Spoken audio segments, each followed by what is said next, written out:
احسن صاحب فرمائیے گا، پچھلے دنوں آپ نے المورد کا سفر کیا ہے اور وہاں پہ آپ نے جانے سے پہلے ایک پوسٹ بھی لگائی تھی فیس بک پہ، اور آپ نے وہاں پہ لکھا تھا کہ میں علم کی پیاس بجھانے جا رہا ہوں۔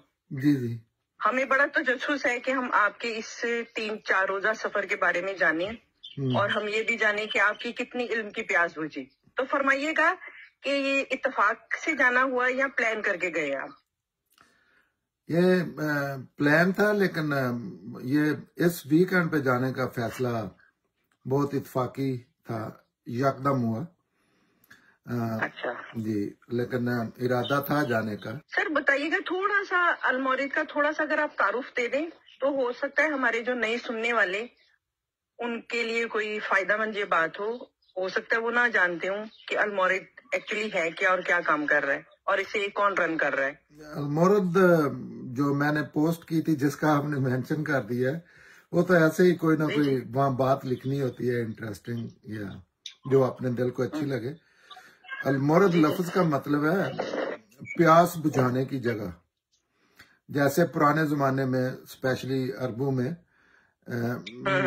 لمبے سفر ہوتے تھے اور رستے میں چوکیاں کہہ لیں یا سرائیں کہہ لیں، یا ابھی جو موجودہ دور میں ہوٹل موٹل یا گیس اسٹیشن، ضروریات زندگی کی چیزیں جہاں رک کے بندہ سانس لیتا ہے اور تھوڑا گیس ڈلواتا ہے، ایسی چیزیں تھی، تو ان کو المورد کہا جاتا تھا۔ اس کا مطلب تھا پیاس بجھانے کی جگہ۔ اور یہ جو پرانے زمانے میں سٹاپس ہوتے تھے نا، یہ پانی کی بنا پہ ہوتے تھے کہ پانی کہاں ہے، تو اس کو کہتے تھے پیاس بجھانے کی جگہ۔ تو گاندھی صاحب نے یہ ادارہ بنایا تو انہوں نے اس کا نام المورد چوز کیا، پیاس بجھانے کی جگہ۔ جی، تو اس کو میں ظاہر ہے گاندھی صاحب کے ریلیٹڈ جب بات کی جائے گی تو وہ علمی پیاس ہی ہے، وہ علم کی ہی ہے، وہ کسی اور چیز کی پیاس تو نہیں بجھاتے۔ اور یہ جب میں المورد کی طرف آیا نا، ایک تھوڑا سا میں بتا دیتا ہوں۔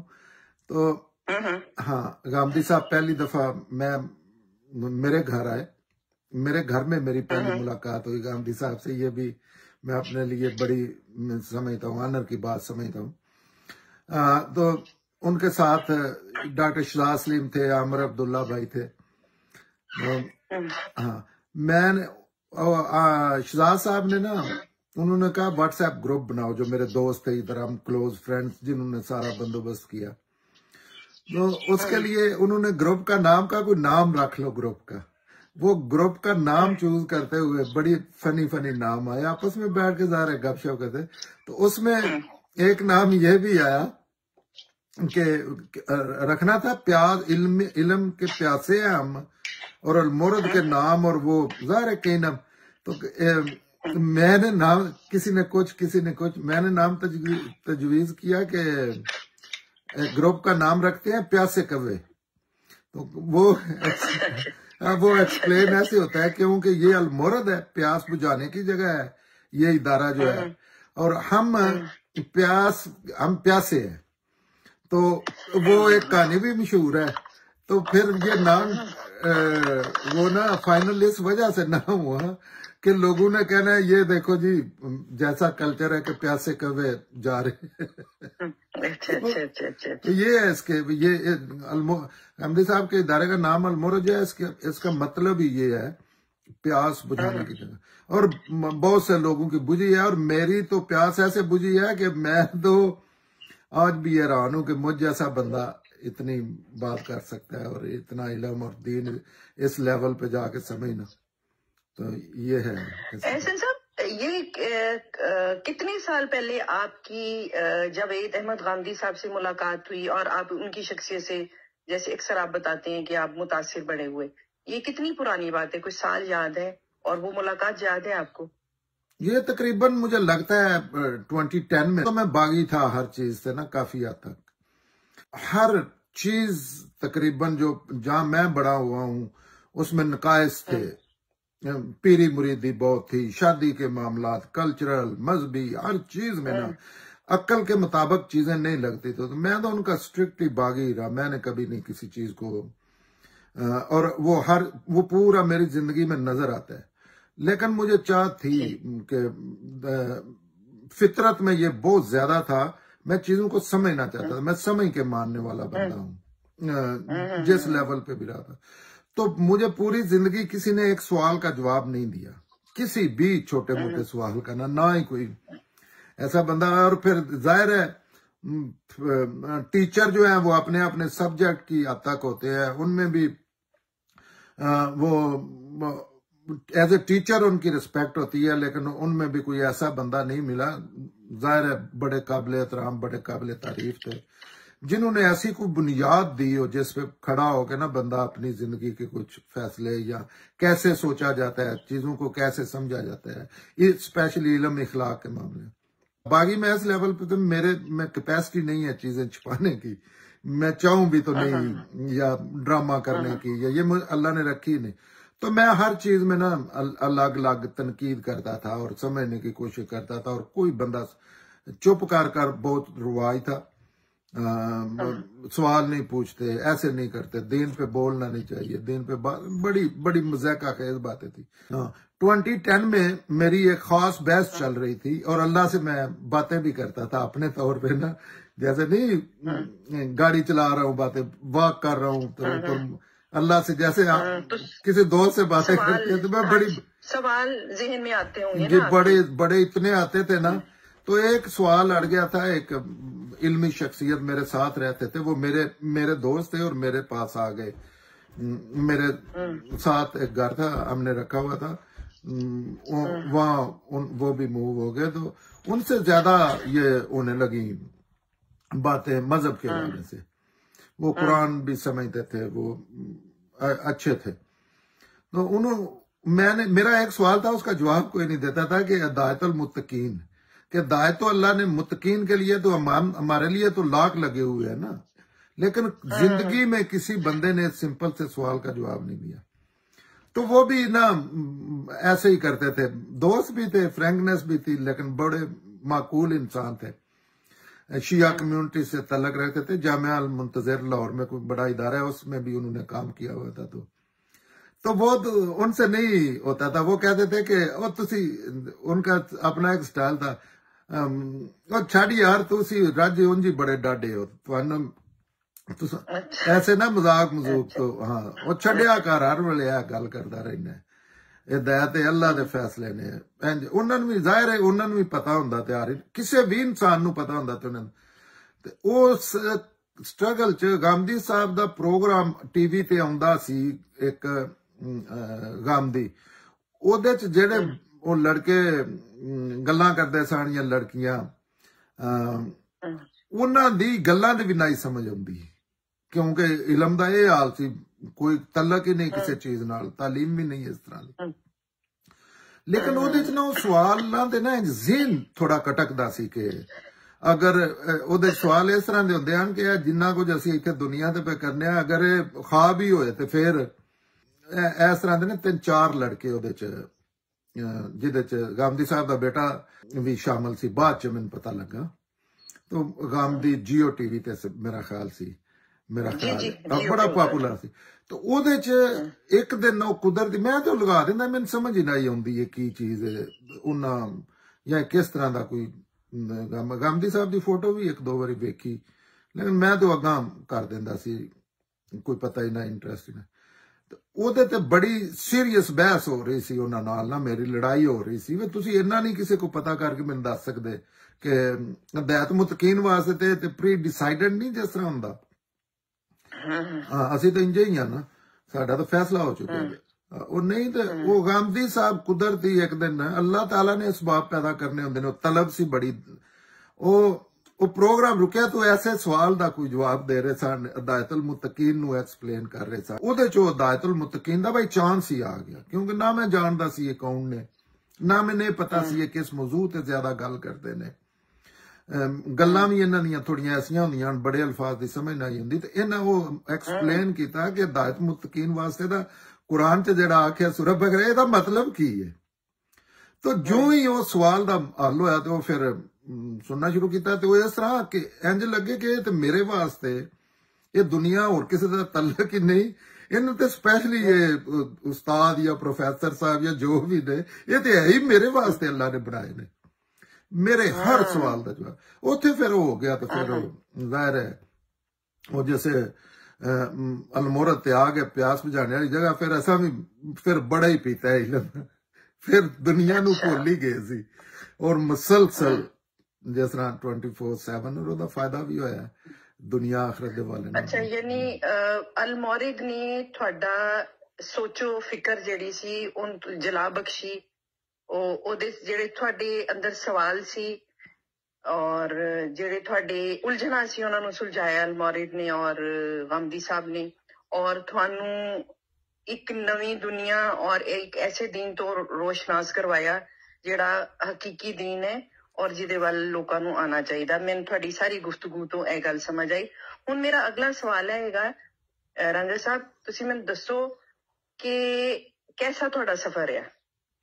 ਬਹੁਤ ਜਲਦੀ ਮੈਨੂੰ ਇਹ ਅਹਿਸਾਸ ਹੋ ਗਿਆ ਸੀ ਕਿ ਇਸ ਤਰ੍ਹਾਂ ਦੇ ਨਹੀਂ ਜਿਹੜੇ ਆਂਦੇ ਨੇ ਨਮਾਜ਼ ਕਸਰ ਇੰਨੇ ਮੀਲ ਤੇ ਹੁੰਦੀ ਹੈ ਜਾਂ ਰੋਜ਼ਾ ਨਹੀਂ ਰੱਖ ਸਕਦੇ ਜਾਂ ਸ਼ਰਤ ਤੁਹਾਨੂੰ ਮੁਤੱਯਨ ਦੱਸ ਦਿੰਦੇ ਨੇ ਕਿ ਇਹ ਕਰਨਾ, ਫੈਸਲਾ ਕਰ ਦਿੰਦੇ ਨੇ। ਉਹ ਸ਼ੁਰੂ ਚ ਇਹ ਅਹਿਸਾਸ ਹੋ ਗਿਆ ਕਿ ਇਹ ਐਜੂਕੇਟ ਕਰਦੇ ਨੇ, ਇਹ ਉਸ ਜਗ੍ਹਾ ਤੇ ਲੈ ਜਾਂਦੇ ਨੇ। ਅਗਰ ਕੋਈ ਗਾਂਧੀ ਸਾਹਿਬ ਨੂੰ ਸੁਣਨ ਵਾਲਾ ਬੰਦਾ ਹੈ ਤੇ ਉਹ ਇਹ ਹੀ ਇਹਨਾਂ ਦਾ ਇੱਕ ਡਿਫਰੈਂਸ ਹੈ ਦੂਸਰਿਆਂ ਨਾਲ। ਵੈਸੇ ਤੇ हर इंसान च होंदा है, लेकिन इन्हां दा जेड़ा मैं महसूस कीता है, मैं कोशिश बड़ी कीती है पूरी जिंदगी कि कोई मैं, लेकिन इंज सोचण वास्ते भी कोई गल नहीं लभी पूरी जिंदगी। इन्हां फिर यह कीता कि इन्हां दा जेड़ा कमाल है, इन्हां दे ना कुरब दी करीब होने की वजह ऐसी कि ये इंज नहीं आखदे कि कसर नमाज 12 मील ते हो जाती, नहीं, ये कुलिया दस देंदे ने और फिर ओदा रेफरेंस दे देंदे ने। ਇਹ ਆਂਦੇ ਨੇ ਕਿ ਕੁਰਾਨ ਚ ਇਹ ਲਿਖਿਆ ਹੈ, ਫਲਾਣੇ ਨੇ ਇਹ ਦੱਸਿਆ, ਫੁਕਾ ਹੈ ਆਂਦੇ ਨੇ, ਇਮਾਮ ਹੈ, ਜਿਸੇ ਡਿਟੇਲ ਨਾ ਪੜਿਆ, ਇਹ ਸੋਰਸ ਨੇ, ਇਹ ਪੈਗੰਬਰਾਂ ਦੀ ਦਾ ਰਵੱਈਆ ਜਾਂ ਉਹਨਾਂ ਦਾ ਅਹਿਕਾਮਾਤ ਨੇ ਜਾਂ ਉਹਨਾਂ ਦੀਆਂ ਗੱਲਾਂ ਨੇ ਇਹਦੇ ਬਾਰੇ ਚ, ਉਹ ਸਾਰਾ ਦੱਸ ਕੇ ਤੇ ਆਂਦੇ ਨੇ ਫੈਸਲਾ ਤੁਸੀਂ ਕਰੋ। ਜਿਸ ਨੇ ਐਜੂਕੇਟ ਨਹੀਂ ਕਰ ਦਿੱਤਾ ਕਿ ਨਮਾਜ਼ ਕਸਰ ਕਿਸ ਤਰ੍ਹਾਂ ਕਰੀ, ਇਹ ਤੁਹਾਡਾ ਫੈਸਲਾ ਹੈ, ਦੂਸਰਾ ਬੰਦਾ ਕਰ ਹੀ ਕੋ ਨਹੀਂ ਸਕਦਾ। ਉਹਨਾਂ ਦਾ ਰਵੱਈਆ ਹੈ ਇਸ ਤਰ੍ਹਾਂ ਦਾ, ਇਲਮੀ ਰਵੱਈਆ। ਉਹ ਫਿਰ ਇਸ ਤਰ੍ਹਾਂ ਦਾ ਕਿ ਉਹ ਜਿੰਨਾ ਵੀ ਦੀਨ ਸਮਝਿਆ ਉਹ ਇਸ ਤਰ੍ਹਾਂ ਨਹੀਂ ਸਮਝਿਆ ਕਿ ਇਹ ਗਾਂਧੀ ਸਾਹਿਬ ਨੇ ਜੀ ਆਖਿਆ, ਇਹ ਫਲਾਣੇ ਨੇ ਆਖਿਆ, ਇਹ ਇਮਾਮ ਮਾਲਿਕ ਰਹਿਮਤੁल्लाह अलैह ਨੇ ਆਖਿਆ, ਨਹੀਂ। ਉਹ ਇੰਨਾ ਆਸਾਨ, ਇੰਨਾ ਈਜ਼ੀ ਤਰੀਕੇ ਨਾਲ ਨਾ ਉਹ ਸਮਝਿਆ ਕਿ ਉਹ ਆਪ ਹੀ ਫੈਸਲੇ ਕਰੀਦੇ ਨੇ, ਹੁਣ ਵੀ ਆਪ ਫੈਸਲੇ ਕਰੀਦੇ ਨੇ। ਔਰ ਉਹਦੇ ਵਿੱਚ ਇੱਕ ਬੜਾ ਕਮਾਲ ਦੀ ਗੱਲ ਹੈ, ਅੱਜ ਵੀ ਮੈਂ ਬਹੁਤ ਵੱਡੇ ਕਈ ਚੀਜ਼ਾਂ 'ਚ ਨਾ ਦੀਨ ਔਰ ਦੁਨੀਆ ਦੇ ਦੀਨ ਦੇ ਮਾਹਿਰ ਨੇ ਗਾਂਧੀ ਸਾਹਿਬ, ਔਰ ਮੈਂ ਉਹਨਾਂ ਦਾ ਕਰੀਬ ਤਰੀਨ ਇਨਸਾਨ ਹਾਂ, ਸਭ ਤੋਂ ਅਨਪੜ੍ਹ ਵੀ ਹਾਂ ਤੇ ਕਰੀਬ ਤਰੀਨ ਵੀ, ਦੋ ਇਜਾਜ਼ ਜਿਹੜੇ ਨਾ ਵਿੱਚ। ਹਾਂ, ਔਰ ਮੈਂ ਇਦਾਰੇ ਦਾ ਮੈਂਬਰ ਵੀ ਹਾਂ, ਇਹ ਵੀ ਮੇਰੇ ਵਾਸਤੇ ਆਨਰ ਵਾਲੀ ਗੱਲ ਹੈ ਕਿ ਇਸ ਬੈਕਗਰਾਉਂਡ ਦਾ ਬੰਦਾ ਜਿਹੜਾ ਉਹ ਇੱਕ ਦੁਨੀਆ ਦੇ ਬੈਸਟ ਇਦਾਰੇ ਦਾ ਬੋਰਡ ਮੈਂਬਰ ਹੈ, ਫੈਸਲੇ ਕਰਦਾ ਹੈ ਉਹਦੇ 'ਚ। ਹਾਂ, ਤੇ ਉਹਦੇ ਉਸ ਵਾਲੇ ਨਾਲ ਨਾ ਉਹ ਉਹਨਾਂ ਦਾ ਇੱਕ ਖਾਸ ਜਿਹੜਾ ਰਵੱਈਆ ਹੈ, ਲੇਕਿਨ ਇਹ ਵੀ ਉਹਨਾਂ ਕੋਲੋਂ ਸਿੱਖਿਆ ਫਿਰ ਜਿਹੜਾ ਮੇਰੀ ਫਿਤਰਤ 'ਚ ਆ। ਇੱਕ ਚੀਜ਼ਾਂ ਨਾਲ ਇਖਤਲਾਫ ਕਰੀਦੇ ਨੇ, ਕੋਈ ਮਸਲਾ ਨਹੀਂ, ਔਰ ਫਿਰ ਉਹਨਾਂ ਨਾਲ ਅੱਜ ਵੀ ਮੇਰੇ ਇੰਨੇ ਕੁ ਬਈ ਇਖਤਲਾਫ ਨੇ ਕਿ ਸੁਣ ਕੇ ਕੋਈ ਬੰਦਾ ਹੈਰਾਨ ਰਹਿ ਜਾਂਦਾ। ਲੇਕਿਨ ਇਹ ਮੇਰੇ ਵਾਸਤੇ ਅੱਲਾ ਦੀ ਰਹਿਮਤ ਨੇ। ਤੁਸੀਂ ਹਿਸਾਬ ਲਾਓ ਕਿ ਜੈਸੇ ਅੱਲਾ ਦੀ ਰਹਿਮਤ ਕਿਸੇ ਨੂੰ ਆਖੀ ਹੈ ਇਲਮ ਦੇ ਵਾਲੇ ਨਾਲ, तो ਉਹਦੇ ਅੱਗੇ ਤੇ ਇਨਸਾਨੀ ਜ਼ਹਿਨ ਸਰੈਂਡਰ ਹੋ ਜਾਂਦਾ ਹੈ ਨਾ। ਲੇਕਿਨ ਮੈਂ ਬੁਨਿਆਦੀ ਚੀਜ਼ਾਂ ਆਪਣੇ ਤੇ ਜਿਨ੍ਹਾਂ ਨੂੰ ਮੈਂ ਇਲਮ ਦੇ ਅੱਲਾ ਦੀ ਰਹਿਮਤ ਸਮਝਣਾ, ਉਹਨਾਂ ਨਾਲ ਬੁਨਿਆਦੀ ਚੀਜ਼ਾਂ ਕਈਆਂ ਤੇ ਇਖਤਲਾਫ ਕਰਨਾ, ਦੀਨ 'ਚ ਵੀ ਔਰ ਦੁਨੀਆ 'ਚ। ਇਹ ਕਮਾਲ ਹੈ ਉਹਨਾਂ ਦਾ। ਯਾਨੀ ਤੁਹਾਡਾ ਉਹਨਾਂ ਦੇ ਨਾਲ ਇੱਕ ਆਕਾ ਤੇ ਗੁਲਾਮ ਵਾਲਾ ਤਾਲੁਕ ਨਹੀਂ ਹੈ ਜਿਸ ਤਰ੍ਹਾਂ ਯੂਜਲੀ ਹੋ ਜਾਂਦਾ ਤੁਸੀਂ ਕਿਸੇ ਉਹਦੇ। ਤੁਹਾਡਾ ਉਹਨਾਂ ਦੇ ਨਾਲ ਤਾਲੁਕ ਹੈਗਾ ਇੱਕ ਤਾਲਿਬ ਇਲਮ ਤੇ ਇੱਕ ਉਸਤਾਦ ਦਾ ਹੈ। ਜੀ ਬਿਲਕੁਲ ਇਸ ਤਰ੍ਹਾਂ ਦਾ। ਔਰ ਉਹਨਾਂ ਜੀ ਇਸ ਤਰ੍ਹਾਂ ਦਾ ਤਲਕ ਹੈ ਮੇਰੇ 'ਚ। ਸ਼ਖਸੀਅਤ ਪ੍ਰਸਤੀ ਹੈ ਹੀ ਨਹੀਂ ਫਿਤਰਤ 'ਚ ਪੂਰੀ ਜ਼ਿੰਦਗੀ, ਕਿਉਂਕਿ ਹੁਣ ਤੇ ਦੀਨ ਸਮਝਿਆ ਤੇ ਫਿਰ ਉਹ हर चीज का पता लग गया, एजुकेट होया कुरान के मुताबिक। शख्सियत परस्ती है ही नहीं। और गांधी साहब का एक भी कमाल है कि वो शख्सियत परस्ती का बूटा पट देंदे ने। अगर उन्हां नाल बंदा अटैच होवे ते ओ जो कुछ हुंदा है ना, कोई DNA जो किधरे जिस तरह तजाब नाल नहीं तो दी तरह ते मेरे ते अगे ही कोई सी। ਉਹ ਫਿਰ ਬੜਾ ਅੱਛਾ ਇਸ ਵਾਲੇ ਨਾਲ ਤਲਕ ਜਾਂ ਚੀਜ਼ ਹੈ। ਅੱਛਾ ਐਸੇ ਸਾਹਿਬ, ਉਹਨੇ ਤੁਸੀਂ ਗੱਲ ਕੀਤੀ ਹੈ ਕਿ ਉਹਨਾਂ ਦੇ ਨਾਲ ਮੈਂ ਬੜਾ ਕਰੀਬ ਬੰਦਾ ਹੈ, ਤੇ ਇਹ ਤੁਹਾਨੂੰ ਇਹ ਜਿਹੜੀ ਕੁਰਬਤ ਹੈ ਇੰਨੀ, ਉਹ ਕਿਸ ਤਰ੍ਹਾਂ ਹਾਸਿਲ ਹੋਈ ਹੈ? ਮਤਲਬ ਕੀ ਐਸੀ ਚੀਜ਼ ਸੀ ਕਿ ਗਾਂਧੀ ਸਾਹਿਬ ਨੇ ਤੁਹਾਨੂੰ ਆਪਣੇ ਇੰਨਾ ਕਰੀਬ ਕੀਤਾ ਜਾਂ ਇੰਨੀ ਕੁਰਬਤ ਦਿੱਤੀ? ਗਾਂਧੀ ਸਾਹਿਬ ਨੇ 2-3 ਚੀਜ਼ਾਂ ਉਹਨਾਂ ਨੇ ਕੀਤੀਆਂ ਨੇ। ਇੱਕ ਤਾਂ ਉਹਨਾਂ ਇਹ ਕੀਤਾ ਕਿ ਉਹਨਾਂ ਐਜੂਕੇਟ ਕੀਤਾ ਚੀਜ਼ਾਂ ਦੇ ਮੁਤਲਕ। ਉਹਨਾਂ ਇਹ ਨਹੀਂ ਆਖਿਆ ਇਹ ਚੀਜ਼ ਮੰਨੋ, ਉਹਨਾਂ ਦਾ ਰਵੱਈਆ ਹੀ ਨਹੀਂ ਹੈ ਇਹ ਚੀਜ਼ ਮੰਨੋ। ਫਿਰ ਉਹਨਾਂ ਦੇ ਜਿਸੇ ਕਰੀਬ ਹੋ ਕੇ ਵੇਖਿਆ, ਤੇ ਅਕਸਰ ਦੁਨੀਆ ਤੇ ਵੇਖਿਆ ਜ਼ਾਹਿਰ ਸਾਰੀ ਜ਼ਿੰਦਗੀ ਲੋਕਾਂ ਦੇ ਵੱਡਿਆਂ ਦੇ ਹੀ ਕਰੀਬ ਰਹੇ ਆ। ਉਹਨਾਂ 'ਚ ਇਹ ਵੇਖਿਆ ਹੈ ਕਿ ਜੋ ਕੁਝ ਜੋ ਬਾਹਰ ਨਜ਼ਰ ਆਉਂਦੇ ਨੇ ਨਾ, ਹਕੀਕਤ 'ਚ ਉਹਦੇ ਨਾਲੋਂ ਅੱਛੇ ਨੇ। ਅੱਛਾ। ਫਿਰ ਕੁਰਬਤ ਅੱਲਾਹ ਤਾਲਾ ਦੀ ਰਹਿਮਤ ਹੁੰਦੀ ਹੈ। ਕੁਰਬਤ ਇੰਨੀ ਕੋਈ ਹੈ ਕਿ ਗਾਂਧੀ ਸਾਹਿਬ ਮੇਰੇ ਘਰ 'ਚ ਆ ਕੇ ਰਹਿੰਦੇ ਨੇ। ਹੁਣ ਘਰ ਮੇਰੇ ਜੈਸੇ ਕਿਸੇ ਨੇ ਆ ਕੇ ਰਹਿਣਾ 2 ਦਿਨ 3 ਦਿਨ ਇਸ ਤਰ੍ਹਾਂ ਉੱਥੇ ਸੁੱਤੇ ਹੁੰਦੇ ਨੇ, ਤੇ ਉਹ ਤੇ ਪਤਾ ਫਿਰ ਉਹਦੇ 'ਚ ਤੁਸੀਂ ਕੋਈ ਚੀਜ਼ ਐਸੀ ਨਹੀਂ ਹੁੰਦੀ। तो मैं जिंदगी च बहुत ही घट लोग वे इस तरह तारीफ करनी तो नहीं चाहिए। लोग ये भी शख्सियत परस्ती जी लानत अल सोचना शुरू कर देंदे ने। ਉਹਦੇ ਵਿੱਚ ਫਿਰ ਉਹ ਤੁਹਾਨੂੰ ਉਹਨਾਂ ਦੇ ਗੁੱਸੇ ਦਾ, ਉਹਨਾਂ ਦੀ ਜ਼ਾਤੀ ਜ਼ਿੰਦਗੀ, ਉਹਨਾਂ ਦੇ ਬੱਚੇ ਨਾਲ ਫੈਮਿਲੀ ਸਾਰਿਆਂ ਦੇ ਕਰੀਬ ਆ। ਤੇ ਉਹ ਇੱਕ ਤੇ ਇਲਮ ਦੇ ਹਵਾਲੇ ਨਾਲ ਉਹ ਮੈਂ ਤੁਹਾਨੂੰ ਐਕਸਪਲੇਨ ਕਰਨਾ। ਦੂਸਰਾ ਅਕਸਰ ਮੈਂ ਲੋਕ ਵੇਖੇ ਨੇ ਕਿ ਉਹ ਬਾਹਰ ਤੇ ਬੜੇ ਬਣੇ ਹੁੰਦੇ ਨੇ ਖੂਬਸੂਰਤ, ਲੇਕਿਨ ਅੰਦਰ ਆਉਂਦੇ ਹੀ ਨਾ, ਆਪਣੇ ਸਾਡੇ ਜ਼ਾਤੀ ਦੋਸਤ ਨੇ ਵੱਡੇ ਵੱਡੇ ਜਿਹੜੇ ਲੋਕ ਨੇ, ਅੰਦਰ ਆਉਂਦੇ ਹੀ ਉਹ ਅਸਲ ਜ਼ਾਹਿਰ ਹੋਣਾ ਸ਼ੁਰੂ ਹੋ ਜਾਂਦਾ। ਇਹ ਇੱਕ ਐਸੇ ਅੱਲਾ ਦੇ ਬੰਦੇ ਨੇ, ऐसे इंसान ने कि अंदर आके वेख्या तो शक सी कि हुणे कोई चीज निकलनी है, लेकिन वो अंदर आके उस तो ज्यादा खूबसूरत है। जे कोई बनावट है तो बाहर है, अंदर बिल्कुल नेचुरल और असल असली जेन्युइन इंसान, जेन्युइन इंसान कोई परत नहीं हुंदी उन्हां दी शख्सियत दी। ਉਹਨਾਂ ਨਾਲ ਮੈਂ ਉਹਨਾਂ ਨਾਲ ਤੁਹਾਡਾ ਕਿਹਦਾ ਐਕਸਪੀਰੀਅੰਸ ਰਿਹਾ ਉਹ ਦੱਸੋ ਤੁਸੀਂ। ਹਾਂ, ਉਹਦੇ ਇੱਕ ਜਿਹੜੀ ਪਿੱਛੇ ਤੁਸੀਂ ਗੱਲ ਕੀਤੀ ਉਹ ਮੈਂ ਦੱਸ ਲਵਾਂ, ਜ਼ਿਆਦਾ ਟਾਈਮ ਨਹੀਂ ਲੱਗਦਾ। ਹਾਂ, ਇੱਕ ਤੇ ਉਹਨਾਂ ਦੀ ਖਾਸੀਅਤ ਵੇਖੀ, ਦੂਸਰਾ ਇਹ ਵੇਖਿਆ ਕਿ ਉਹ ਇਲਮ ਨੂੰ, ਇਲਮ ਦੀ ਸਤ੍ਹਾ ਤੇ ਲੈ ਕੇ ਉਹਨਾਂ ਦੀਨ ਨੂੰ, ਹਰ ਚੀਜ਼ ਨੂੰ, ਕਿਉਂਕਿ ਦੀਨ ਇਲਮ ਹੈ, ਔਰ ਉਹਨਾਂ ਉਹਨੂੰ ਇਲਮੀ ਤਰੀਕੇ ਤੇ ਸਮਝਿਆ। ਦੀਨ ਜਿਹੜਾ ਇੱਥੇ ਹੋਰ ਰਾਜ ਸੀ, ਉਹਨਾਂ ਉਹ ਅਸਲ ਦੀਨ ਚੁੱਕ ਕੇ ਨਾ, ਬੜਾ ਮੁਸ਼ਕਲ ਕੰਮ ਹੈ, ਉਹ ਸਾਹਮਣੇ ਰੱਖ ਦਿੱਤਾ। ਆਪਣੇ ਕੋਲੋਂ ਨਾ ਕੁਝ ਪਾਇਆ ਨਾ ਕੁਝ ਕੱਢਿਆ। ਉਹਨਾਂ ਸਿੰਪਲ ਲੈ ਗਏ ਨੇ, ਉਹ ਰਸੂਲ ਅੱਲਾਹ ਨਾਲ ਰਿਲੇਟ ਕਰ ਦਿੱਤਾ सुन्नत नाल और कुरान नाल, स्पेशली हर चीज दे पिछो कुरान है। और वो आंदे ने कुरान वेलो, कुरान बहुत वाज़े किताब है, ये उन्हां दे करीब होने दी वजह है। तो वैसे वो शफीक भी बड़े ने, वो दोस्त भी ने, उन्हां नाल गप भी इंज लाई दी है जिस तरह अपने जेडियां नाल, अपने क्लास फैलो नाल या फ्रैंकनेस लोकां नाल लाई दी। तो हर लिहाज नाल ही मेरे वास्ते ते वो बड़े अच्छे ने। लेकिन ये नहीं मतलब मैं कोई अगर दा मौका आया तो ਜਾਣਦੇ ਨੇ ਕਿ ਮੈਂ ਹਰ ਹਵਾਲੇ ਨਾਲ ਉਹਨਾਂ ਨਾਲ ਨਾ ਬਹੁਤ ਇਖਤਲਾਫ ਕਰਨਾ, ਲੇਕਿਨ ਜੀ ਉਹਨਾਂ ਵਾਸਤੇ ਉਹ ਫਿਰ ਸੋਰੀ ਫਿਰ ਮੈਂ ਜੈਸੇ ਦੀਨ ਸਮਝਿਆ, ਤੇ ਅਗਰ ਮੈਂ ਇਹ ਸਮਝਿਆ ਇਲਮ ਸਮਝਿਆ ਨਾ, ਤੇ ਇਲਮ ਚ ਇਹ ਮੇਰੇ ਜ਼ਿਹਨ ਚ ਆਇਆ ਕਿ ਇਸ ਦੁਨੀਆ ਦੇ ਮਸਾਇਲ ਦਾ, ਸਾਰੇ ਦੁਨੀਆ ਦੇ ਹਰ ਮਸਲੇ ਦਾ ਹੱਲ ਤੇ ਹੈ ਹੀ ਇਲਮ ਚ, ਔਰ ਉਹ ਵੀ ਦੀਨ ਵਿੱਚ, ਜਿਹੜਾ ਅਸਲ ਅੱਲਾ ਦਾ ਦੀਨ ਹੈ, ਉਹੀ ਹਰ ਮਸਲੇ ਦਾ ਹੱਲ ਹੈ। ਉਹ ਮੈਂ ਫਿਰ ਇਹ ਵੀ ਮੈਨੂੰ ਅੱਛਾ ਲੱਗਾ ਕਿ ਦੁਨੀਆ ਤੇ ਪਹਿਲੇ ਹੋਰ ਤਰ੍ਹਾਂ ਦੇ ਕੰਮ ਕਰੀਦੇ ਆਟਫਾਇਮਾਂ ਦੇ, ਉਹ ਫਿਰ ਪਤਾ ਲੱਗਾ ਕਿ ਇਹਦੇ ਤੇ ਤੁਹਾਨੂੰ ਇਸ ਤਰ੍ਹਾਂ ਨੁਸਰਤ ਤੇ ਦੀਨ ਵਾਸਤੇ ਕੁਰਾਨ ਨੂੰ ਅੱਗੇ ਲੋਕਾਂ ਤੱਕ ਪਹੁੰਚਾਉਣਾ ਚਾਹੀਦਾ। ਤੇ ਉਹ ਜੈਨੂਇਨ ਤਰੀਕੇ ਨਾਲ ਜਿਹੜਾ ਕੰਮ ਕਰ ਰਹੇ ਨੇ, ਉਹ ਫਿਰ ਉਹਨਾਂ ਨਾਲ ਐਸੇ ਅਟੈਚ ਹੋਏ ਆ ਕਿ ਮੇਰਾ ਨਹੀਂ ਖਿਆਲ ਜ਼ਿੰਦਗੀ 'ਚ ਕੋਈ ਇੱਧਰ ਉੱਧਰ ਹੋ ਸਕਦਾ। ਔਰ ਹਰ ਲਿਹਾਜ਼ ਨਾਲ ਹੀ ਨਾ ਉਹ ਅੱਜ ਵੀ ਇਸ ਆਇਤ ਤੇ ਮੈਂ ਤੇ ਆਪਣੇ ਫੇਸਬੁੱਕ ਤੇ ਵੀ ਐਡਿੰਗ ਜਿਹੜੀ ਇਹ ਦਿੱਤੀ ਹੈ ਕਿ ਇਹ ਕੁਰਾਨ ਦਾ ਗੱਲ ਕਿ ਇਹ ਫਰਜ਼ ਨਹੀਂ, ਨਫਲ ਇਬਾਦਤ ਹੈ, ਨਫਲ ਹੈ, ਅੱਛਾ ਕੰਮ ਹੈ, ਲੇਕਿਨ ਉਹਦੇ ਤੇ ਲਿਖਿਆ ਕਿ ਕੁਰਾਨ ਲੋਗੋਂ ਤੱਕ ਪਹੁੰਚਾਣਾ ਜ਼ਿਆਦਾ ਕਬੀਰ ਹੈ। ਤੇ ਉਹ ਹੀ ਸਾਡੇ ਚ ਮੇਨ ਇੱਕ ਬੌਂਡ। ਜਾਂ ਤੁਸੀਂ ਜਿਹੜਾ ਉਹਦੇ ਤੇ ਸੋਸ਼ਲ ਮੀਡੀਆ ਤੇ ਜਿਹੜੀ ਕੁਰਾਨ ਦੀ ਤੁਸੀਂ ਉਹ ਇੱਕ ਸਿਲਸਿਲਾ ਸ਼ੁਰੂ ਕੀਤਾ ਹੈ ਪੰਜਾਬੀ ਕੁਰਾਨ ਦੀ ਤਫਸੀਰ ਦਾ, ਉਹ ਇਸੇ ਸਿਲਸਿਲੇ ਦੀ ਕੜੀ ਹੈ ਜੀ। ਬਿਲਕੁਲ ਅਲਮੋਰੀ ਤੋਂ ਚੱਲੀ ਹੈ। ਹਾਂਜੀ ਜੀ ਜੀ, ਕਿਉਂਕਿ ਕੁਰਾਨ ਜਿਹੜਾ ਨਾ ਅਸੂਲ ਚ ਕੁਰਾਨ ਹੈ, ਹੁਣ ਕਿਆਮਤ ਤੱਕ ਨਾ ਕੁਰਾਨ ਹੈ, ਰਸੂਲ ਅੱਲਾਹ ਮੌਜੂਦ ਨਹੀਂ, ਇੱਕ ਵੀ ਪੈਗੰਬਰ ਮੌਜੂਦ ਨਹੀਂ, ਅਸੀਂ ਨਹੀਂ ਗੱਲ ਕਰ ਸਕਦੇ, ਨਾ ਹੀ ਪੈਗੰਬਰਾਂ ਦੀਆਂ ਲਿਖੀਆਂ ਕੋਈ ਹੁੰਦਾ। ਕੁਰਾਨ ਤੇ ਅੱਲਾਹ ਦੀ ਕਿਤਾਬ ਹੈ ਨਾ, ਪੈਗੰਬਰਾਂ ਤੇ ਜਾਂ ਤਰਾਜ਼ਬੁਰ पैगंबरां दियां लिखियां किताबां भी कोई नहीं।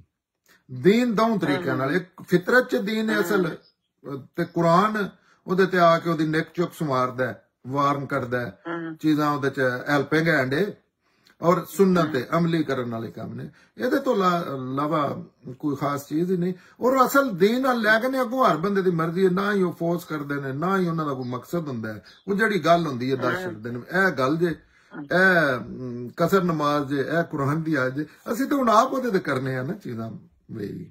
जी जी जी जी। हाँ ਤੇ ਅਲਮੋਰਿਦਾ ਮੈਂ ਤੁਹਾਡੇ ਕੋਲ ਪੁੱਛ ਰਹੀ ਸੀ ਕੈਸਾ ਤਜਰਬਾ ਰਿਹਾ ਉੱਥੇ? ਕੋਈ ਸੈਮੀਨਾਰ ਸੀ, ਕੋਈ ਮੀਟਿੰਗ ਸੀ ਖਾਸ, ਕਿ ਕੋਈ 1 to 1 ਕੋਈ ਜਸਟ ਇੱਕ ਗੈਰ ਰਸਮੀ ਮੁਲਾਕਾਤ ਸੀ?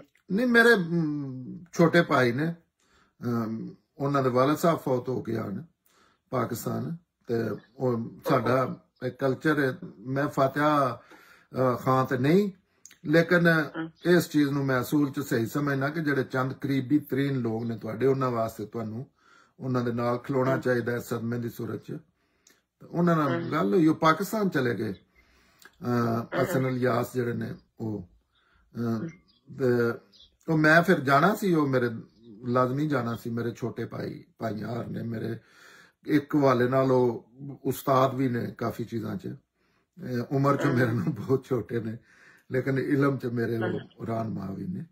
मैं काफी इस्तेफादा करना उन्हां तो, उन्हां वास्ते जाना सी। फिर वो मेरी बाई चांस ही अरसा हो गया सी, मिलन दा भी हर वेले इश्तियाक हुंदा है अपने उस्ताद मोहतरम नूं, ते ओह ना साडी बनदी भी बड़ी आपस च, इंज जिस तरह लतीफे सुनाए जा रहे ने और लैग पुलिंग जिस तरह बच्चे नहीं आपस च करदे। और फिर साडे डायरैक्टर ने इदारे दे, ਉਹਨਾਂ ਨਾਲ ਹੋਰ ਕਿਸੇ ਸਿਲਸਿਲੇ ਚ ਗੱਲ ਹੋਈ, ਤੇ ਵੈਸੇ ਹੀ ਗੱਲਾਂ ਚ ਉਹਨਾਂ ਆਖਿਆ ਕਿ ਇੰਨਾ ਅਰਸਾ ਹੋ ਗਿਆ ਤੇ ਤੂੰ ਆਇਆ ਨਹੀਂ। ਤੇ ਮੈਂ ਆਖਿਆ ਮੈਂ ਤੇ ਹਾਲਾਤ ਬਣਦੇ ਗਏ। ਉਹ ਗੱਲ ਤੋਂ ਬਾਅਦ ਇੱਕ ਹੋਰ ਦੋਸਤ ਦਾ ਫੋਨ ਆ ਗਿਆ, ਤੇ ਮੈਂ ਕਿਧਰੇ ਟਰੈਵਲ ਕਰਨਾ ਹੋਵੇ ਤੇ ਉਹ ਮੈਨੂੰ ਬੰਦਾ ਚਾਹੀਦਾ ਹੁੰਦਾ, ਮੈਂ ਇਕੱਲਾ ਨਹੀਂ ਕਰ ਸਕਦਾ ਮੈਡੀਕਲ ਦੀ ਵਜ੍ਹਾ ਤੋਂ। ਉਹ ਕੁਦਰਤੀ ਉਹਦਾ ਫੋਨ ਆ ਗਿਆ, ਉਹਦੇ ਨਾਲ ਲੰਮੀ ਗੁਫ਼ਤਗੂ ਹੋਈ, ਤੇ ਮੈਂ ਉਹਨਾਂ ਨੂੰ ਆਖਿਆ ਡੈਲਸ ਚਲੀਏ, ਤੇ ਉਹ ਪਹਿਲੇ ਹੀ PR ਬੈਠੇ ਸਨ। ਤੇ ਮੈਂ ਕਿਹਾ ਫਿਰ ਲਵੋ ਟਿਕਟਾਂ, ਉਹਨਾਂ ਜਨਾਬ ਉਹ ਸ਼ਾਮ ਨੂੰ ਟਿਕਟਾਂ ਲੈ ਕੇ ਤੇ ਉਹ ਪੇ ਜਾਂਦੇ ਆ। ਤੇ ਉਹ ਇਸ ਤਰ੍ਹਾਂ ਦਾ ਨਾ ਹੋਇਆ, ਲੇਕਿਨ ਉਹਦੇ ਪਿੱਛੇ ਇਹ ਸੀ ਸਪੈਸ਼ਲੀ ਹਸਨ ਇਲਿਆਸ ਸਾਹਿਬ ਦੇ ਵਾਲਿਦ ਸਨ। ਜਾਂ ਇੱਕ ਬੜੇ ਅਰਸੇ ਦੀ ਮੁਲਾਕਾਤ ਡਿਊ ਸੀ ਤੇ ਉਹ ਸੀ, ਲੇਕਿਨ ਇਹਦੇ ਚ ਕੋਈ ਇਲਮੀ ਤੁਹਾਡੀ ਗੁਫ਼ਤਗੂ ਹੋਈ ਉਹਨਾਂ ਦੇ ਨਾਲ? ਕੋਈ ਦੀਨੀ ਇਲਮੀ ਗੁਫ਼ਤਗੂ ਹੋਈ? ਉਹ ਸਾਨੂੰ ਦੱਸੋ ਨਾ, ਸਾਨੂੰ ਵੀ ਥੋੜੀ ਜੀ ਇਲਮ ਦੀ ਜਿਹੜੀ। ਮੈਂ ਵਾਪਸੀ ਤੇ ਲਿਖਿਆ ਸੀ, ਜਿਹੜੀ ਵਾਪਸ ਉਹਨਾਂ ਨੇ ਪੋਸਟ ਕੀਤੀ, ਉਹਦੇ ਮੈਂ ਲਿਖਿਆ ਸੀ ਇਲਮੀ ਅਯਾਸ਼ੀ ਤੋਂ ਵਾਪਸ नॉर्मल जिंदगी हल सफर है। तो गांधी साहब जैसे लोग ने ना सदियां तो बाद पैदा होंगे ने। ये मैं इस वास्ते नहीं आ रहा कि शख्सियत वास्ते उन्होंने इलम के हवाले नाल मैं आख रहा, वो डिबेट की जा सकती है, चेक किया जा सकता है। इस तरह दी शख्सियात फिर जिथे भी होंदियां ना, वो इलम का एक दरिया वग रहा होंगे। ये नहीं कि वो कोई नौज बिला कोई पैगंबर ने या ऐसी चीज ने, उन्होंने गल गलत नहीं हो सकती, नहीं, ये नहीं होंदा। इलम दा एक अपना दायरा कार है। जिस तरह बॉक्सिंग च जिथे बॉक्सर होने ना, बॉक्सर होवे दा ममदन उत्थे मेरा नहीं ख्याल कोई होर मझां दे गल हो रही होवे दी, जिथे भी हो बैठ तो बॉक्सिंग दा ही ना एक माहौल बनिया होवे दा, तो वो फिर उत्थे माहौल बनिया हुंदा है। और फिर कोई आउण वाला, कोई जाण वाला, मिलन वाला, हर वाले नाल दा उन्हां दे लतीफियां विच भी इलम हुंदा है, उन्हां दीयां ज़ाती गल्लां विच भी इलम हुंदा है। वो इलम दा एक दरिया है जिहड़ा इंज ना तूफानी सूरत हाल च चल रहा है, उन्हां नूं भी नहीं एहसास हो रहा हुंदा। उहदे विच अज भी जिस वेले सुनी दे विच ऐसियां ऐसियां कमाल दीयां गल्लां मिलदियां ने, और कोई बंदा तजर्बा कर लवे, लेकिन रवैया इलमी होना चाहिए। रवैया इस तरह नहीं होना चाहिए कौन है की आख रहा है। इलम के हवाले नाल जिस तरह साइंस नूं समझीदा है या अलजबरा या इस तरह अगर तसब चो हर चीज को निकल के समझे तो मैं अपने वास्ते भी समझना, इस्तेफादा करने वाले वास्ते भी समझना कि वो इलम के हवाले नाल अल्लाह दी एक रहमत ने। हाँ, तो वो फिर जिथे भी बैठे होंदे ना, वो जनाब अनबिलीवेबल। ਤੁਸੀਂ ਨਾ ਬਾਰ-ਬਾਰ ਆਪਣੀ ਗੁਫ਼ਤਗੂ ਵਿੱਚ ਇੱਕ ਗੱਲ ਕੀਤੀ ਔਰ ਮੇਰੇ ਵਾਸਤੇ ਬੜੀ ਤਾਜੁਬਖੇਜ਼ ਗੱਲ ਹੈਗੀ ਕਿ ਤੁਸੀਂ ਇੰਨਾ ਜ਼ਿਆਦਾ ਗਾਂਧੀ ਸਾਹਿਬ ਦੇ ਨਾਲ ਇੰਨੀ ਜ਼ਿਆਦਾ ਕੁਰਬਤ ਔਰ ਇੰਨੀ ਜ਼ਿਆਦਾ ਅਕੀਦਤ ਰੱਖਦੇ ਹੋ, ਉਹਦੇ ਬਾਵਜੂਦ ਵੀ ਤੁਹਾਡੇ ਉਹਨਾਂ ਦੇ ਨਾਲ ਕੁਝ ਇਸ਼ੂਜ਼ ਤੇ ਇਖਤਲਾਫਾਤ ਹੈ। ਤੁਸੀਂ ਕੋਈ ਇੱਕ ਅੱਧਾ ਇਖਤਲਾਫ ਐਸਾ ਪੇਸ਼ ਕਰ ਸਕਦੇ ਹੋ ਜਿਹੜਾ ਉਹਨਾਂ ਦੇ ਨਾਲ ਤੁਸੀਂ ਬਾਰ-ਬਾਰ ਰੱਖਿਆ ਹੋਵੇ ਔਰ ਉਹਨਾਂ ਨੇ ਤੁਹਾਨੂੰ ਤਸੱਲੀ ਬਖਸ਼ੂ ਦਾ ਜਵਾਬ ਦਿੱਤਾ ਹੋਵੇ? ਨਹੀਂ, ਉਹ ਇਸ ਤਰ੍ਹਾਂ ਉਹਨਾਂ ਦਾ ਇਸ ਤਰ੍ਹਾਂ ਹੁੰਦਾ ਹੀ ਨਹੀਂ, ਉਹਨਾਂ ਦਾ ਸਟਾਈਲ ਹੀ ਨਹੀਂ ਇਸ ਤਰ੍ਹਾਂ ਦਾ। ਉਹ ਆਪਣੀ ਗੱਲ ਦੱਸ ਕੇ ਉਹ ਬਿਲਕੁਲ ਹੈਪੀ ਨਹੀਂ ਆਉਂਦੇ ਨੇ। ਅੱਲਾ ਅੱਗੇ ਉਹ ਬੜੇ ਕਲੀਅਰ ਕਰਦੇ ਨੇ ਇਸ ਚੀਜ਼ ਨੂੰ ਕਿ ਅੱਲਾ ਅੱਗੇ ਮੈਂ ਕੋ ਨਹੀਂ, ਮੇਰਾ ਨਾ ਗੱਲ ਤੁਸੀਂ ਸਮਝੋ, ਅੱਲਾ ਅੱਗੇ ਤੁਸਾਂ ਜਾ ਕੇ ਜਵਾਬ ਦੇਣਾ। ਮੈਂ ਜਿਹੜੇ ਸੋਰਸ ਨੇ ਮੇਰੀ ਤੇ ਜ਼ਿੰਦਗੀ ਵੇਖ ਲਓ, ਮੇਰੀ ਤੇ ਕਿਤਾਬ ਜਿਹੜੀ ਮੈਂ ਜ਼ਿੰਦਗੀ ਚ ਇੱਕ ਮੇਨ ਲਿਖੀ ਹੈ ਮੀਜ਼ਾਨ, ਉਹ ਵੇਖ ਲਓ। ਮੈਂ ਅੱਜ ਵੀ ਉਹਦੇ ਚ ਪਿਛਲੀਆਂ ਗੱਲਾਂ ਕੱਢ ਰਿਹਾ ਨਵੀਆਂ, ਜਿਉਂ ਮੈਨੂੰ ਵੀ ਪਤਾ ਲੱਗਦਾ ਕਿਸੇ ਚੀਜ਼ ਦਾ। ਉਹ ਆਂਦੇ ਨੇ ਵੀ ਤੁਸੀਂ ਜਵਾਬ ਦੇਣਾ, ਗੱਲਾਂ ਬੜੀਆਂ ਸਾਦਾ ਜੇ ਇਹਦੇ ਚ, ਅੱਗੇ ਤੁਹਾਡੀ ਫਿਤਰਤ ਚ ਮੌਜੂਦ ਨੇ, ਤੁਹਾਡੀ ਅਕਲ ਆਖੇ ਦੀ ਇਹ ਗੱਲਾਂ ਸਹੀ ਨੇ, ਇਹ ਇੱਥੇ ਜੇ। ਔਰ ਇਸ ਤੁਸੀਂ ਹਿਸਾਬ ਲਾਓ ਨਾ ਕਿ ਬੰਦੇ ਸ਼ਖਸੀਅਤ ਦੇ ਕਿੰਨੇ ਆਦੀ ਹੁੰਦੇ ਨੇ। ਮੈਂ ਉਹਦੇ ਚੋਂ ਹੁਣ ਮਤਾਲਿਆ ਕੁਰਾਨ ਤੁਹਾਡੇ ਸਾਹਮਣੇ, ਮੈਂ ਕੁਰਾਨ ਲੋਕਾਂ ਨੂੰ ਦੱਸ ਰਿਹਾ ਅੱਗੋਂ। ਹਲਾਲ ਹਰਾਮ ਤੁਹਾਨੂੰ ਪਤਾ ਕਿੰਨਾ ਸੀਰੀਅਸ ਮਸਲਾ ਹੈ। ਹਾਂ, ਤੇ ਮੈਂ ਉਸਤਾਦ मोहतरम ਜਿਹਨੂੰ ਜ਼ਬੀਲ ਆਲਾ ਨੇ, ਮੈਂ ਦੂਸਰੀ ਸਾਈਡ ਤੇ ਖਲੋਤਿਆ। ਮੈਂ ਜਿਹੜੇ ਹਲਾਲ ਜਾਨਵਰ ਨੇ ਉਹ ਮੈਂ 버ਗਰ ਕਿੰਗ ਤੋਂ ਖਾ ਲੈਂਦਾ। ਉਹ ਮੈਂ ਪਹਿਲੇ ਖਾਂਦਾ ਸੀ। ਰਵਈਏ ਵੇਖੋ ਤੁਸੀਂ ਕਿਸ ਤਰ੍ਹਾਂ ਇਲਮੀ ਰਵਈਏ ਜਾਂ ਕਿਸ ਤਰ੍ਹਾਂ। ਪਹਿਲੇ ਮੈਂ ਖਾਂਦਾ ਸੀ, ਇੱਥੇ ਅਮਰੀਕਾ ਚ ਆਇਆ ਤੇ 버ਗਰ ਕਿੰਗ ਤੋਂ ਚਿਕਨ ਸੈਂਡਵਿਚ ਲੈ ਕੇ ਮੈਂ ਖਾ ਲੈਂਦਾ ਸੀ। ਮੈਨੂੰ ਨਹੀਂ ਸੀ ਪਤਾ ਇਹਨਾਂ ਚੀਜ਼ਾਂ ਦਾ। ਫਿਰ ਗਾਂਧੀ ਸਾਹਿਬ ਨਾਲ ਜੈਸੇ ਤਾਰਫ ਹੋਇਆ ਤਾਂ ਫਿਰ ਮੈਂ ਨਹੀਂ ਖਾਣਾ ਛੱਡ ਦਿੱਤਾ। ਉਹ ਮੈਂ ਤਕਰੀਬਨ 2010 ਤੋਂ ਲੈ ਕੇ 2000 ਕਾਫੀ ਅਰਸਾ ਨਾ 2022 ਤੱਕ ਗਾਲਬਨ 22 ਦੇ ਮਿਡਲ ਤੱਕ ਮੈਂ ਨਹੀਂ ਫਿਰ ਉਹ ਚੀਜ਼ ਖਾਧੀ। ਲੇਕਿਨ ਉਹਦੇ ਤੋਂ ਬਾਅਦ ਫਿਰ ਸਾਡੀ ਡਿਸਕਸ਼ਨ ਹੋਈ ਆਪਣੇ ਹੀ ਦੋਸਤਾਂ ਦੀ ਅਲਮੁਰਦ ਦੀ, ਔਰ ਉਹਦੇ ਚ ਭਾਈ ਨੇ ਆਪਣਾ ਸਾਡੇ ਜਿਹੜੇ ਡਾਇਰੈਕਟਰ ਨੇ, ਜ਼ਾਹਿਰ ਇਹ ਦੀਨ ਇੰਨਾ ਇਨਸਾਨ ਨੇ ਦੇ ਆਲਮ ਵੀ ਸਾਰੇ ਹੁੰਦੇ ਨੇ, ਥੋੜਾ ਬਹੁਤਾ ਧਿਆਨ ਕਰੀਏ ਤਾਂ ਦੀਨ ਵੀ ਬਹੁਤ ਅੱਛਾ ਸਮਝਦਾ। ਫਰਾਨ ਜਿਹੜਾ ਸਾਡਾ ਫਰਾਨ ਸਈਦ ਹੈ, ਉਹਦੇ ਨਾਲ ਹੋਈ। ਮੈਂ ਉਹ ਫਿਰ ਕਨਵਿੰਸ ਹੋ ਗਿਆ। ਔਰ ਆਲਰੇਡੀ ਉਹਦੇ ਚ ਦੋ ਰਾਏ ਮੌਜੂਦ ਨੇ, ਕਿਉਂਕਿ ਅਮਰੀਕਾ ਚ ਅਰਬ ਸਾਰੇ ਜਿਹੜੇ ਨੇ ਉਹ ਇਹ ਖਾਣਾ ਖਾਂਦੇ ਨੇ ਇਸ ਤਰ੍ਹਾਂ, ਔਰ ਸਾਡੇ ਪਾਕਿਸਤਾਨੀ ਵੀ ਬਹੁਤ ਨਾ। ਤੇ ਉਹ ਫਿਰ ਮੈਂ ਦੁਬਾਰਾ ਗੌਰ ਕੀਤਾ, ਉਹਨਾਂ ਨੇ ਸਾਡੀ ਬੜੀ ਇੱਕ ਦਿਨ ਨਾ ਕੋਈ 5-6 ਘੰਟੇ ਇਸ ਤੇ ਗੱਲ ਹੋਈ। ਉੱਥੇ ਮੈਂ ਡੈਲਸ ਹੀ ਸੀ ਤੇ ਉਹਦੇ ਚ ਮੈਂ ਫਿਰ ਕਨਵਿੰਸ ਹੋ ਗਿਆ ਤੇ ਫਿਰ ਮੈਂ ਹੁਣ ਉਹ ਖਾਣਾ। ਔਰ ਸਾਡੇ ਘਰ ਦਾ ਵੀ ਇਸ ਤਰ੍ਹਾਂ ਮਾਹੌਲ ਹੈ ਕਿ ਮੇਰੀ ਵਾਈਫ ਜਿਹੜੀ ਉਹ ਨਹੀਂ ਹੈ ਇਹਨਾਂ ਚੀਜ਼ਾਂ ਨੂੰ, ਉਹਨਾਂ ਦਾ ਥੋੜਾ ਹੋ ਰਿਹਾ ਮਾਮੂਲੀ ਜਿਹਾ ਦੇਣ। ਸਾਡੇ 3 ਬੱਚੇ ਨੇ, ਮੈਂ ਤੇ ਮੇਰਾ 2 ਬੱਚੇ ਜਿਹੜੇ ਨੇ ਉਹ ਹੁਣ ਅਸੀਂ ਖਾ ਲੈਂਦੇ ਆ, ਤੇ ਮੇਰੀ ਵਾਈਫ ਤੇ ਇੱਕ ਬੱਚਾ ਨਹੀਂ ਖਾਂਦੇ। ਔਰ ਇਹ ਇਲਮੀ ਰਵਈਏ ਹੋਣੇ ਵੀ ਇਸ ਤਰ੍ਹਾਂ ਹੀ ਚਾਹੀਦੇ ਨੇ, ਇਸ ਤਰ੍ਹਾਂ ਹੀ। हाँ जी, बिल्कुल बिल्कुल। ਇਹ ਕੋਈ ਬੰਦਾ ਸੋਚ ਨਹੀਂ ਸਕਦਾ ਕਿ ਜਿਹਨੂੰ ਦੀਨ ਦੇ ਇਲਮ ਦੇ ਵਾਲੇ ਚ ਇੱਕ ਬੰਦਾ ਇਹ ਵਾਕਈ ਅੱਲਾ ਮੇਰਾ ਜਾਣਦਾ ਮੇਰੀ ਨੀਅਤ ਚ। ਮੈਂ ਵਾਕਈ ਆਪਣੀ ਜ਼ਿੰਦਗੀ ਚ ਜਿਹੜੀਆਂ ਚੰਦ ਅੱਲਾ ਦੀਆਂ ਰਹਿਮਤਾਂ ਨੇ ਨਾ ਮੇਰੇ ਤੇ ਇਸ ਜ਼ਿੰਦਗੀ, ਜਿਸ ਤਰ੍ਹਾਂ ਮੇਰੀ ਮਾਂ ਬਾਪ ਨੇ, ਜਿਸ ਤਰ੍ਹਾਂ ਮੇਰੇ ਪੈਗੰਬਰ ਨੇ, ਜਿਸ ਤਰ੍ਹਾਂ ਮੇਰੀ ਵਾਈਫ ਹੈ, ਜਿਸ ਤਰ੍ਹਾਂ ਮੇਰੀ ਬੇਟੀ ਹੈ, ਤੇ ਇਸੇ ਤਰ੍ਹਾਂ ਮੈਂ ਰਹਿਮਤ ਸਮਝਣਾ। ਲੇਕਿਨ ਜਿਹੜੀ ਚੀਜ਼ ਦੇ ਬਾਹਰ ਨੇ ਉਹਨਾਂ ਨਾਲ ਮੈਂ ਇਖਤਲਾਫ ਕਰਨਾ, ਔਰ ਅਮਲੀ ਤੌਰ ਤੇ ਇਖਤਲਾਫ ਕਰਨਾ। ਹੋਰ ਵੀ ਕਈਆਂ ਚੀਜ਼ਾਂ ਦੇ ਮੈਂ ਉਸ ਤਰ੍ਹਾਂ ਨਹੀਂ, ਮੇਰੇ ਸਵਾਲ ਨਹੀਂ, ਔਰ ਮੈਂ ਕਰਨਾ ਉਹਨਾਂ ਨਾਲ। ਔਰ ਮੈਂ ਆਪਣੀ ਮਰਜ਼ੀ ਉਹਨਾਂ ਵਾਸਤੇ ਇਹ ਚੀਜ਼ ਕੋਈ ਇਹ ਲੋਕਾਂ ਨੂੰ ਸਮਝ ਨਹੀਂ ਆਉਣੀ, ਲੇਕਿਨ ਇਸ ਗਾਂਧੀ ਸਾਹਿਬ ਦੇ ਕਰੀਬ ਇਹ ਚੀਜ਼ ਕੋਈ ਨਹੀਂ। ਤੁਹਾਡੀ ਕਿਸੇ ਗੱਲ ਦੇ ਨਾਲ ਉਹਨਾਂ ਨੂੰ ਕੋਈ ਬੁਰੀ ਲੱਗੀ ਹੋਵੇ, ਨਾ ਮੁਨਾਸਿਬ ਗੁੱਸਾ ਆਇਆ ਹੋਵੇ, ਜਾਂ ਉਹਨਾਂ ਨੇ ਨਾਪਸੰਦੀਦਗੀ ਦਾ ਇਜ਼ਹਾਰ ਕੀਤਾ ਹੋਵੇ, ਜਾਂ ਮੇਰਾ ਨਾ ਅਸਲ ਚ ਮੈਂ ਬੜਾ ਨਾ ਰਫ ਤੇ ਬਦਤਮੀਜ਼ ਤੇ ਇਸ ਤਰ੍ਹਾਂ ਦੇ ਬੈਕਗਰਾਉਂਡ ਵਾਲਾ ਨਾ ਲੜਨੇ ਝਗੜਨੇ ਵਾਲਾ ਬੰਦਾ। ਇੱਥੇ ਮੇਰੇ ਤੋਂ ਪਰਚੇ ਸ਼ਰਚੇ ਹੋਏ ਨੇ ਅਮਰੀਕਾ ਦੇ ਮਜ਼ਹਬ ਮੁਲਕ ਚ ਵੀ ਆ ਕੇ।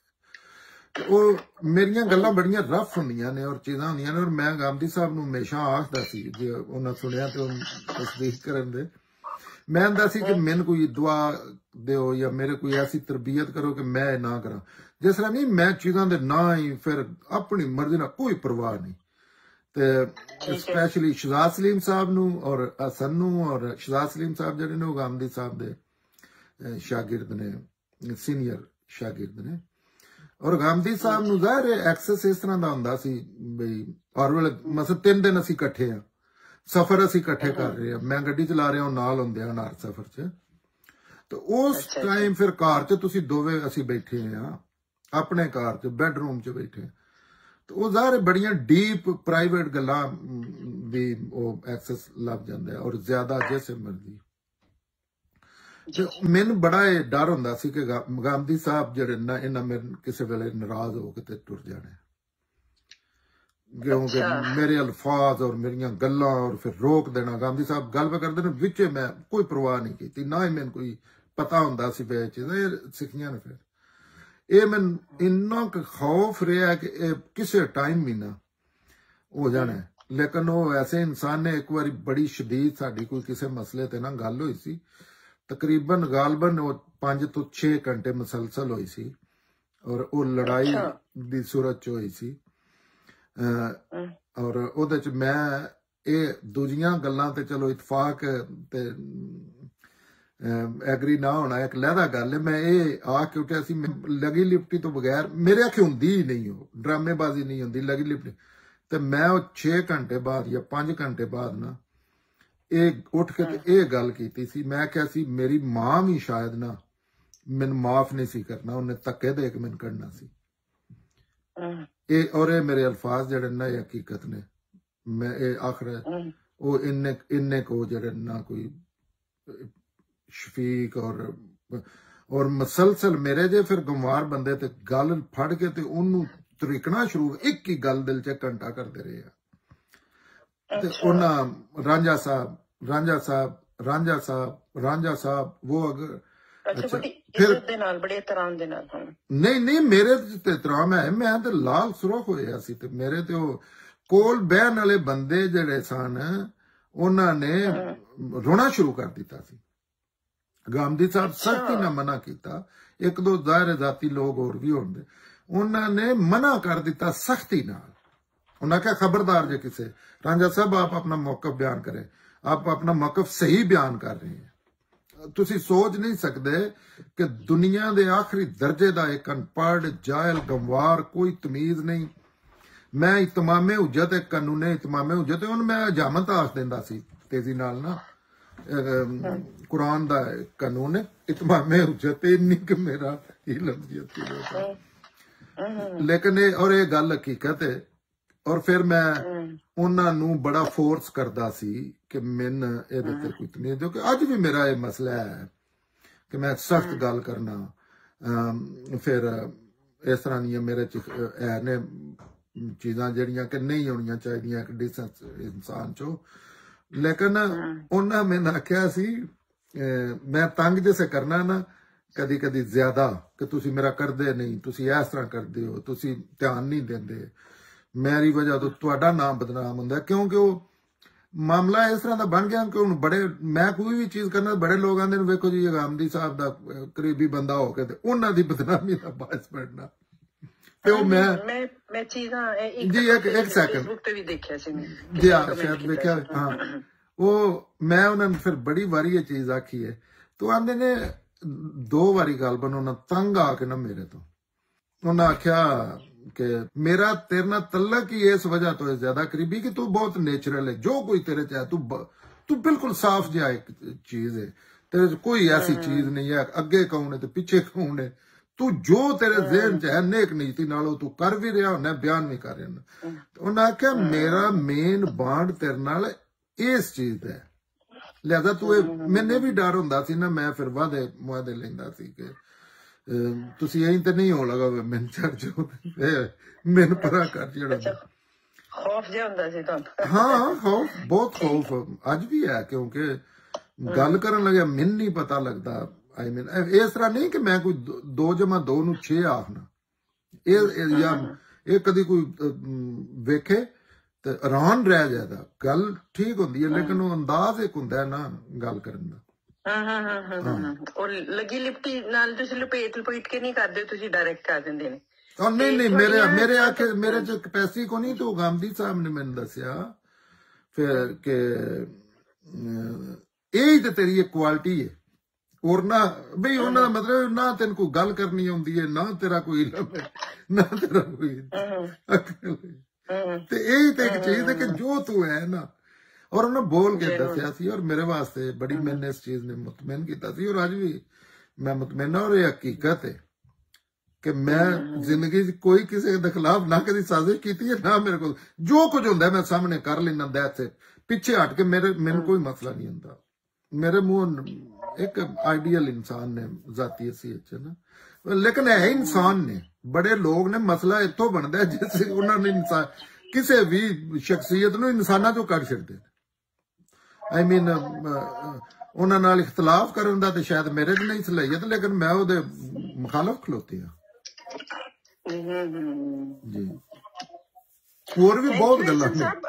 हाँ जी, बड़ी अच्छी, मैंने थोड़ियां गल्लां तो अंदाजा होया कि थोड़ा बड़ा अच्छा सफर रहा, और तुसी बड़ी मैंने अंदाजा है कि तुसी अपने आप नू बड़ा हल्का फुल्का फील कर रहे हो, मैंने थोड़े लहजे तो भी अंदाजा हो रहा है। ते थैंक यू सो मच जी। मैं लास्ट एक वर्ड बोलना, ਉਹਨਾਂ ਦੇ ਕੋਲ ਇੱਕ ਤੱਲਾ ਕਿਸ ਤਰ੍ਹਾਂ ਦਾ ਹੁੰਦਾ ਹੈ, ਫਿਰ ਇੱਕ ਸ਼ੌਕ ਵੀ ਹੁੰਦਾ, ਤੁਹਾਡਾ ਪਸੰਦੀਦਾ ਜਿਹੜਾ ਬਣ ਚੁੱਕਿਆ ਨਾ ਇੱਕ ਚੀਜ਼, ਉਹਦੀਆਂ ਗੱਲਾਂ ਕਿੱਥੇ ਨੇ, ਉਹ ਹੁਣ ਪਸੰਦੀਦਾ ਇਹ ਬਣ ਚੁੱਕਿਆ ਇਨਸਾਨੀ ਫਲਾਹ ਤੇ, ਔਰ ਦੀਨ ਹੀ ਉਹਦੇ ਚ ਮੇਨ ਐਡ ਕਰ ਰਿਹਾ, ਦੀਨ ਇਨਸਾਨੀ ਫਲਾਹ ਨੂੰ ਇਹ ਲੋਕ ਪਤਾ ਨਹੀਂ ਰਿਲੇਟ ਕਰਕੇ ਸਮਝਦੇ।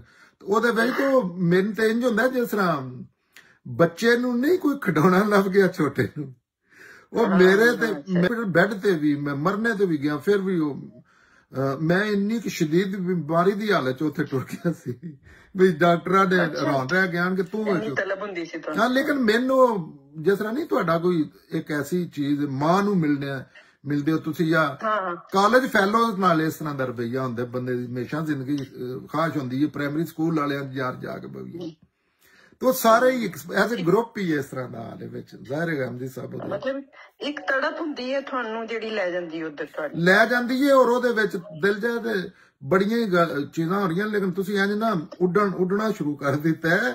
ਇਹ ਨਹੀਂ ਕਿ ਕੋਈ ਅਕੀਦਤ ਜਾਂ ਇਸ ਤਰ੍ਹਾਂ ਦੀ ਨਹੀਂ, ਵੈਸੇ ਹੀ ਗੱਲਾਂ ਬੜੀਆਂ ਮਜ਼ੇ ਦੀਆਂ ਹੋ ਰਹੀਆਂ ਨੇ, ਮੈਂ ਵੀ ਆਪਣੀਆਂ ਛੱਡ ਰਿਹਾ, ਦੂਸਰੇ ਵੀ ਛੱਡ ਰਹੇ ਤੇ, ਔਰ बड़ा खूबसूरत जो मैं ना अनबिलीवेबल। बाद दफा तो इंज होंदा कि स्टेज ड्रामा शुरू हो गया, लेकिन मजहब जाहिर है, मजहब स्टेज ड्रामा अल्फाज का चुनाव बड़ा मुनासिब जी जी। ਤੁਹਾਨੂੰ ਇਹ ਤੁਹਾਡੀ ਪਿਆਸ ਕਾਇਮ ਦਾਇਮ ਰਵੇ, ਇੰਜ ਹੀ ਤੁਹਾਡੀ ਤੜਪ ਕਾਇਮ ਦਾਇਮ ਰਵੇ, ਔਰ ਤੁਸੀਂ ਬਾਰ-ਬਾਰ ਆਪਣੀ ਉਸਤਾਦ ਦੀ ਯਾਤਰਾ ਕਰਦੇ ਰਹੋ। ਅਗਲੇ ਪ੍ਰੋਗਰਾਮ ਤੱਕ ਇਜਾਜ਼ਤ ਦਿਓ, ਅੱਲਾ ਹਾਫਿਜ਼। यात्रा का लफज भी ऐसी मजाक भी हद तक पसंद करने, हमारा बहुत शुक्रिया, थैंक यू, जज़ाकल्लाह।